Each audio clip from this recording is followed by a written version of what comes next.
Halo semuanya, selamat datang di channel Broccoli Studios. Di video kali ini, saya akan membahas alur cerita film dari negara Filipina yang berjudul. Film yang menceritakan tentang seorang satpam wanita yang bekerja di sebuah perusahaan jasa pengiriman atau paketan. Namun saat di malam hari perusahaan itu berubah jadi tempat hiburan, hal menarik terjadi setelah itu. Sebelum ke alur cerita filmnya, jangan lupa untuk klik subscribe.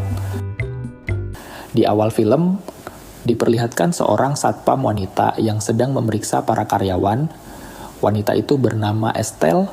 Ia sedang memeriksa barang bawaan para karyawan. Lalu datang manajer yang menyuruh Estelle datang ke kantornya. Setelah selesai memeriksa karyawan, Estelle pun lalu datang ke kantor manajernya. Ternyata di sana ada satpam wanita yang baru bernama Meryl. Manajernya menyuruh Estelle untuk mengajari dan membimbing Meryl dalam bekerja. Setelah itu, Estelle mengajak Meryl untuk mengecek kondisi perusahaan. Ia juga mengenalkan Meryl kepada karyawan perusahaan. Namun saat sedang patroli, Estelle menemukan karyawan yang sengaja mengambil isi paketan.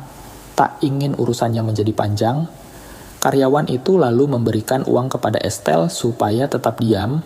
Setelah itu, lalu datang bos perusahaan yang sedang mengecek kondisi perusahaan. Ia bertanya ke Estelle apa ada masalah. Estelle menjawab kalau semuanya baik-baik saja. Setelah pekerjaan selesai, Estelle lalu mendatangi manajernya. Mereka lalu mengobrol. Namun terlihat menyukai manajernya itu yang lumayan ganteng. Ia juga menggodanya untuk melakukan bercocok tanam. Pada malam harinya terlihat Estelle masih lembur menjaga perusahaan. Meryl yang merupakan anak baru itu lalu pulang. Namun saat ia akan pulang, ia melihat pria dan wanita masuk ke dalam perusahaan. Lalu disusul Estelle. Ternyata saat di malam hari perusahaan berubah menjadi tempat hiburan dan juga tempat bermain dadu. Para karyawan juga ikut bermain permainan itu. Salah satu karyawan menang besar. Ia lalu mengajak wanita yang bernama Cindy untuk bercocok tanam.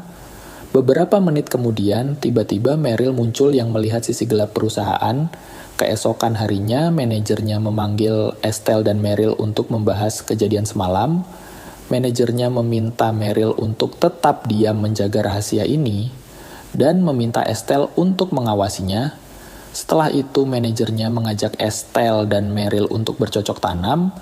Di siang harinya, Estelle mengajak Meryl untuk berpatroli untuk memeriksa para karyawan tidak membawa senjata, karena bisa repot kalau mereka kalah dalam permainan dadu.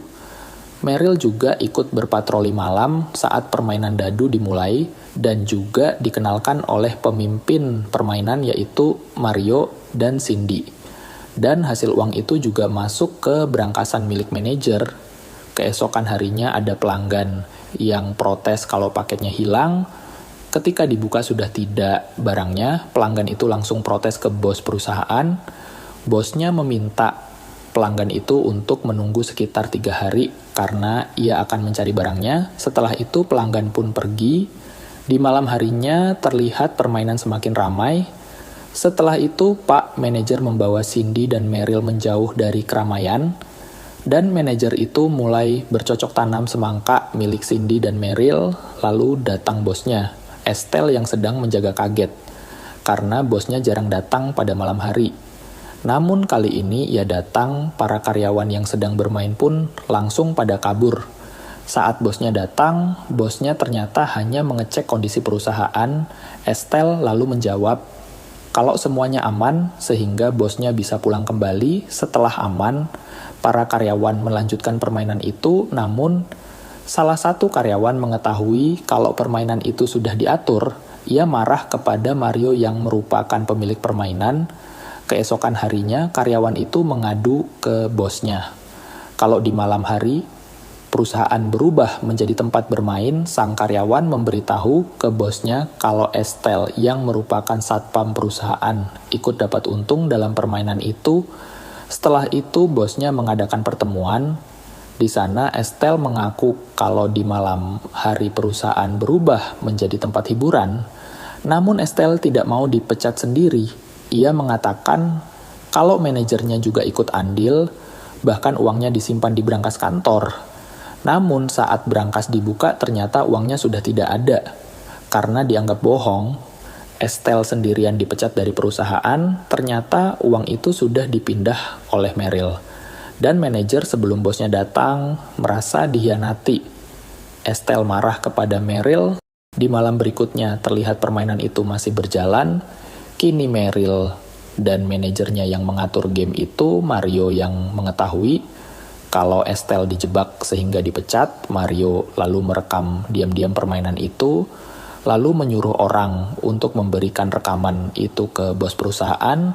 Mengetahui itu bosnya lalu memanggil polisi dan mulai menggerebek mereka. Estelle pun senang bisa membalas mereka yang telah berkhianat dan film pun tamat. Terima kasih telah menonton sampai selesai.